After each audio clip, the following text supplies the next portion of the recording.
What's up, YouTube? It's your girl Tiana, and I'm back with another video. So I guess I have a series of story times, as I have been in college for some time and it's been eventful. I've been here for, I think this is my 12th week here. I've had a pretty eventful first start to college. So I'm going to talk about the first time I almost got sex trafficked. So this was pretty eventful for me, because I really thought I was going to be making good ass money. So let's start.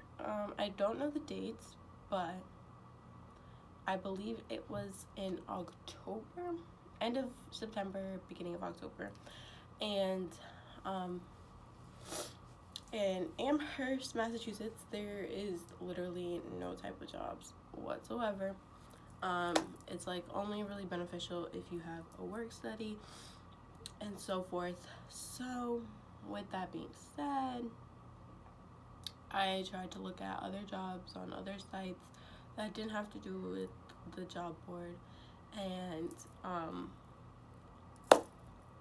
I literally got myself into some mess. So I found like this childcare job, and it was like you would get paid $20 an hour and work about 15 hours a week, so 5 hours for 3 days, and you'd either pick Monday, Tuesday, Wednesday, or Wednesday, Thursday, Friday to work. And I was like, wow, like that's good money, like whatever. So I emailed the person and was like, oh, I'm really interested in childcare and so forth, and they were just like, can you send your resume or whatever? And I sent it, and I was just like, okay, like this is who I am, blah blah blah. And they were just like, really quickly was like, you're a perfect candidate, no interview process, nothing, which was like already kind of like sketchy. And it was like, oh, we're a family from Canada, we're gonna be here for 6 months, doing some oil change research, which is kind of believable, like, you know, people are always traveling for work purposes. So I was just like, okay, sure, this is like seeming all perfect, and so be it. And so after that, I kind of like the guy tried to keep in contact with me, and like check up on me on every day, just like to build up the days. And so he sent me a message and was like, we're gonna send you a key and a check so that you can get furniture for our house. We'll have you in contact with the landlord and all this other stuff, which was kind of fake and kind of sketchy. So the fact that he offered a landlord to send me a key before they got there to purchase them furniture, or like make sure that the furniture got there before they did, was a little sketchy, just because I'd never met them in person. But I was like, okay. And then next thing you know, I think I still have it, which I'm not gonna really show. I might have it. Right here. So I got like a big envelope, and I got a freaking check,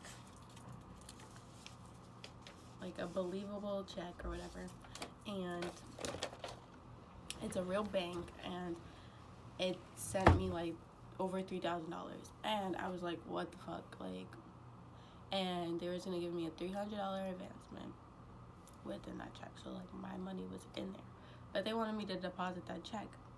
And so a few of my friends has told me like that's kind of sketchy, and like all this other stuff. Like they sent me what like our job board does, and it's like, if someone tells you to deposit a check, like don't do it. And so I was like, maybe I shouldn't. So I listened, and I texted my mom, and I was like, oh, like this happened,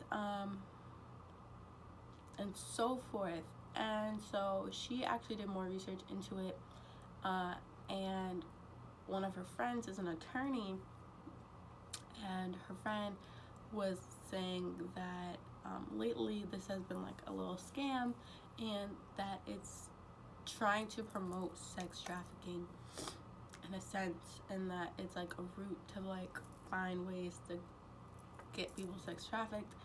And during that day, the guy had texted me, and he was um, like, my wife is asking what your favorite color is. I don't know why, but what is it? And I was just like, like, what are you asking what my favorite color is? And you know, I'm like, I'm just gonna say it, but like, I don't really know. And so I was like a turquoise greenish kind of like a, I don't know.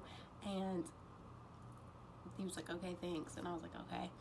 And he also sent me pictures of like his family and like what his name is. And I like, for some reason, I like wanted to like know more about them. So I was like trying to look up his name on Facebook. Couldn't find a single thing.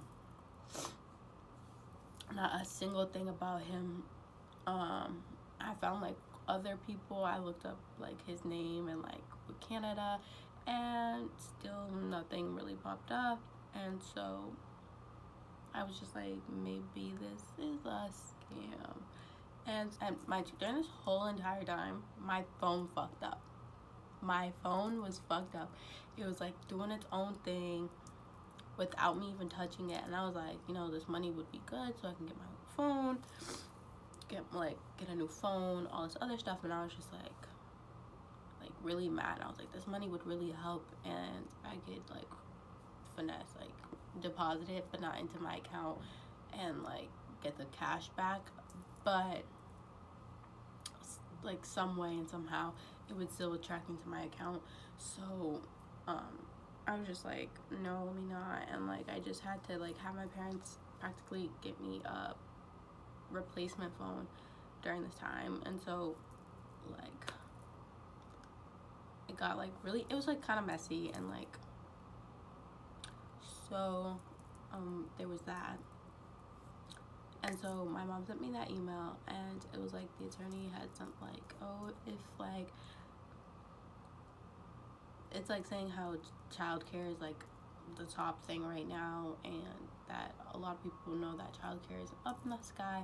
And so if you get an email or like a job opportunity with like childcare, and they're saying that they're gonna send you a key, send you a check to do all this other stuff, that it's practically them asking you to like go to a house, and this house is like for people to get sex trafficked. And so I was like fucking scared out of my mind. And like I don't really talk about it, but I bet a whole bunch of people in this world have probably gotten to a situation where they were sex trafficked, or they got to a point where they almost got sex trafficked, and I'm one of them. And so I was really scared. My dad was like, yeah, like I don't know what you should do. And then he like was like, I sent a text message to the guy, and I was like, sorry, like I know you guys are moving in really soon, but or like moving in really soon, but I'm not gonna take this job opportunity. Thank you for like the chance, but I'm okay, and I hope you find someone else. And I blocked him, and from there on, nothing suspicious has happened to me. Even though he had my address and all that other stuff, like no weird stuff has happened. And maybe because they feared that like I knew what the case was, and that they would get caught up in some trash, and like a whole bunch of people knew, and that like it's just not what he should do. Hopefully that was the case. But I haven't had any like situations where like I'm being stalked here, I don't think. And I haven't really gone for a job out here since, so I'm just gonna wait until I get back home for a job. But that is literally my story about being sex trafficked. It's very short and simple. I was really excited for the money, and like I had so many plans with all that money I was gonna make in 6 months, but it wasn't true, so it's not happening. But that's my story on when I almost got sex trafficked. So I hope you enjoyed. Leave a like, a comment, and subscribe, and please share for more videos. I am also doing a lot of content lately, so you might see another video of me wearing the same shirt. I'm gonna film another video. So yeah, so I hope you like, comment, and subscribe, and thank you. Bye.